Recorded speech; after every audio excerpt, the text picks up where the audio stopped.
Alejandro, tenemos muchas preguntas para hacerte.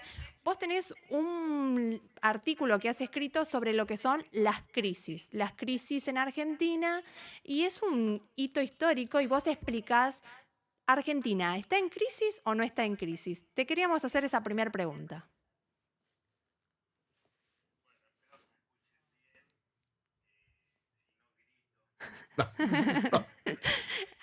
Acá nosotros te escuchamos perfecto, a ver que los Sí, chicos nos confirmen que está todo bien de sonido.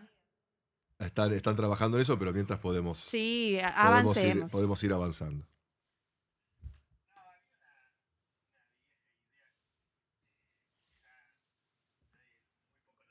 Pero en la década del Ay, 70, entre sí, tantas te cosas que escuchamos. Ari, tendrías que hubo bajar.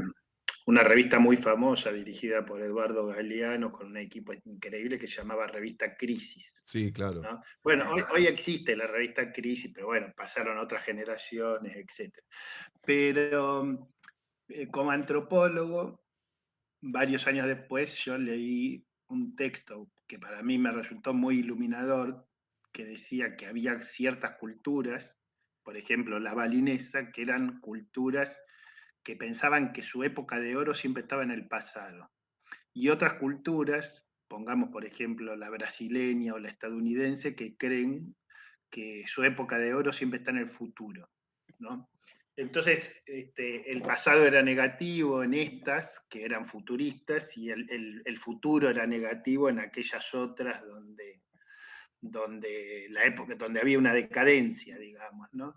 Y durante muchos años yo pensé que la Argentina no se percibía ni como una sociedad del pasado ni como una sociedad del futuro, sino como una sociedad de un presente en crisis constante.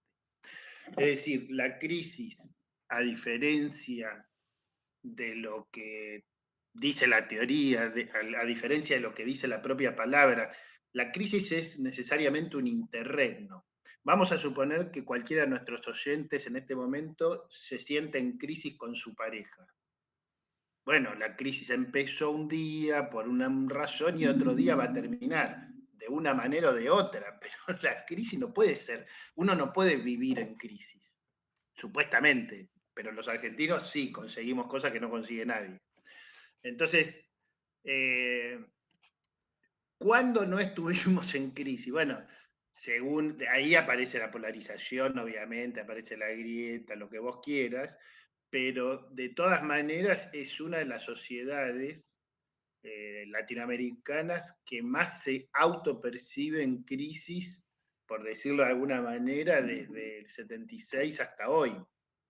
Eh, digamos, hubo momentos donde no hubo crisis, pero bueno, qué sé yo, en los 80, cuando no hubo crisis de Malvinas, cuando no hubo crisis política por la rebelión carapintada, hubo crisis económica, ¿me entendés? Entonces, también están estas adjetivaciones de la crisis. ¿Qué es lo que está en crisis? La economía, la inflación, el dólar, el tipo de cambio, las exportaciones, o lo que está en crisis es lo social, porque acordémonos que en los 90 el tipo de cambio estaba estable 1 a 1, etcétera, y la desocupación llegó al 22%. Alejandro, Entonces tenías una crisis social, ¿no? yo Sí. te quería consultar, porque es muy interesante esto que decís, porque nos acostumbramos a vivir en crisis, pareciera. Tenemos la percepción de que esta crisis es o sea, es esta la que vivimos hoy. Mañana vivimos otra, pasado viviremos otra y ayer vivimos otra. ¿Es peor que las que vivimos atrás, digamos? ¿Que las crisis van evolucionando en contenido y en carga?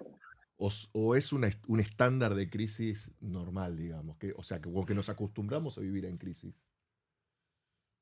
Viste que según las encuestas, más o menos el 60% de la población aproximadamente tiene una visión crítica de la gestión del gobierno y un 35% apoya la gestión del gobierno. Digamos, los que apoyan la gestión del gobierno piensan que la peor crisis fue la anterior, obviamente. Y entonces creen que el gobierno está tratando de resolver esa crisis.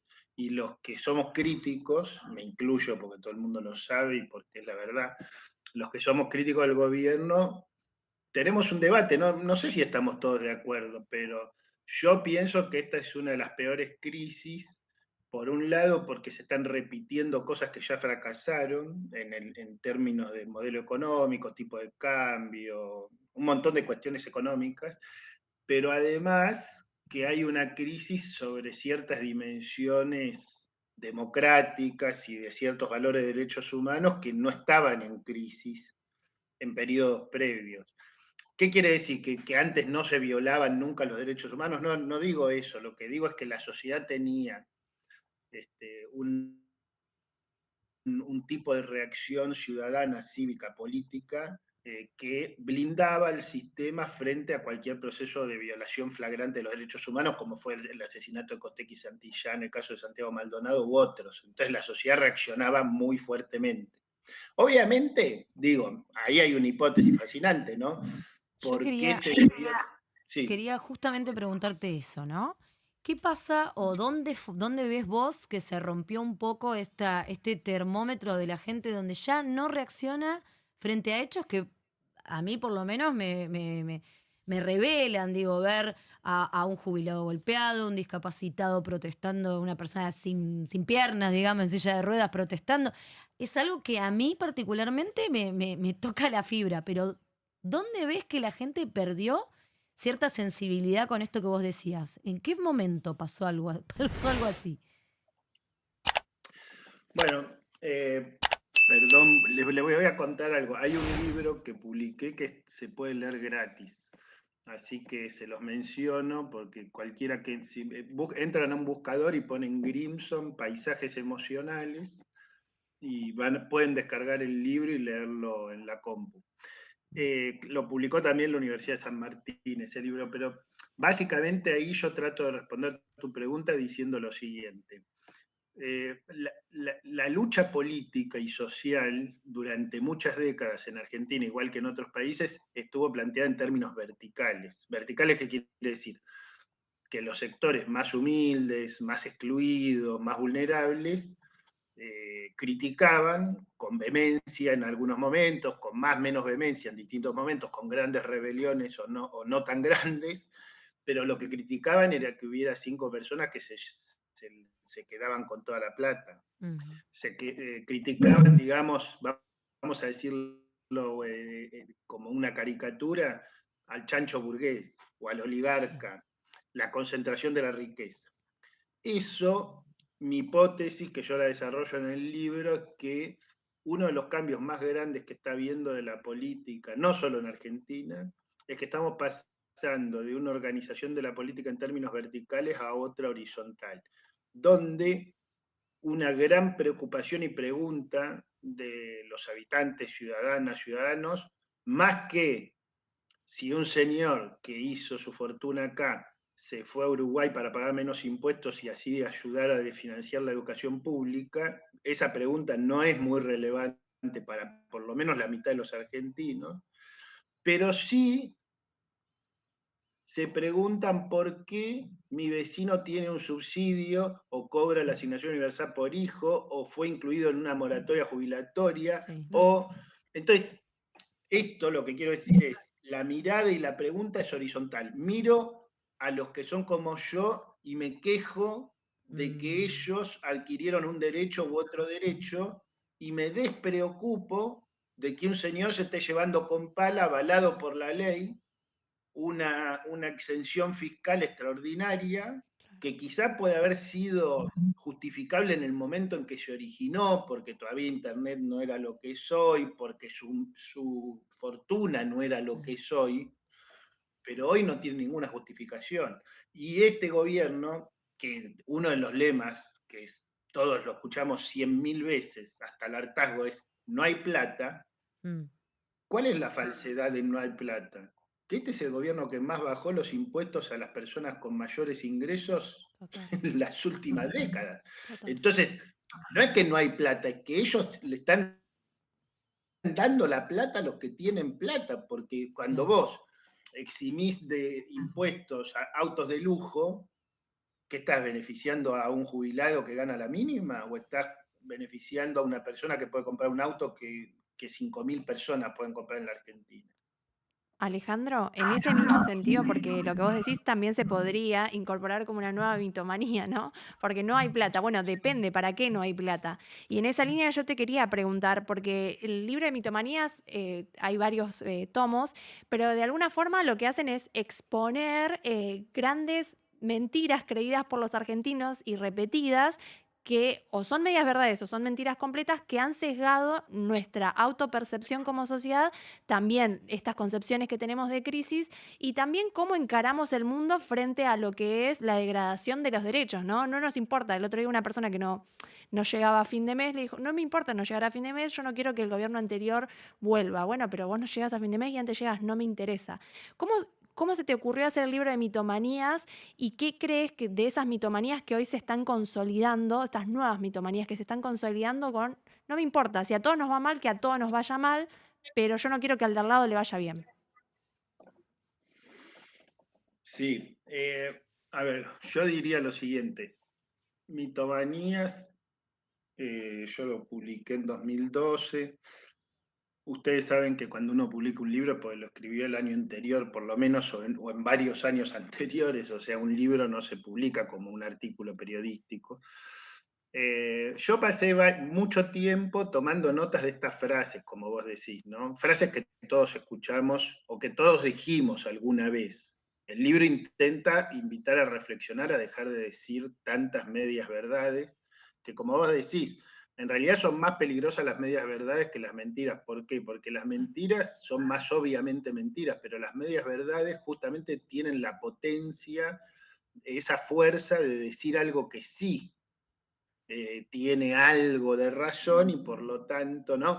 Como esta frase, por ejemplo, tan repetida de el Estado es ineficiente para administrar empresas públicas, ejemplo, ¿no?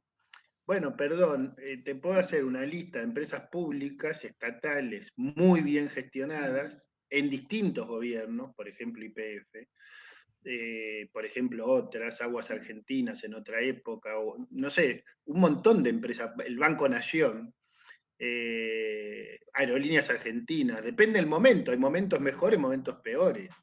No estoy diciendo que siempre sean buenas o siempre sean malas, lo que digo es que es un mito y una mentira decir que siempre son. Entonces, y te puedo hacer una lista de empresas privadas pésimamente gestionadas, por lo menos para la voluntad de los consumidores. Eso fue escrito en un contexto que tenía que ver con tratar de contribuir a una Argentina que aceptara más su diversidad, su multiculturalidad, su federalismo en el sentido de su amplitud territorial, que sea menos porteñocéntrica, que sea más democrática, que no sea tan neoliberal y tan individualista. Ese contexto, que fue el de hace un poco más de 10 años, es distinto también del contexto de hoy en un punto. En un punto no, porque realmente son 100 frases, ¿no? Que yo critico. Yo creo que 70, 80 siguen muy vigentes de esas frases hoy, porque están en el núcleo de la cultura nacional, lamentablemente. Ahora, hoy tenemos un problema adicional, que es que yo estoy convencido que no ha habido un cambio de gobierno, ha habido un cambio cultural muy Sí, profundo, como el total. que estábamos hablando recién, y entonces muchos creen que si le encuentran 2 departamentos más a Dorni va a renunciar y eso va a dañar a Milei y entonces vamos a tener otro tipo de gobierno en el 27, y ojalá que sí, porque realmente sería muy bueno tener un gobierno democrático, un gobierno que esté a favor de la redistribución, pero sería un gravísimo error creer que un cambio de gobierno modifica todo. Mm.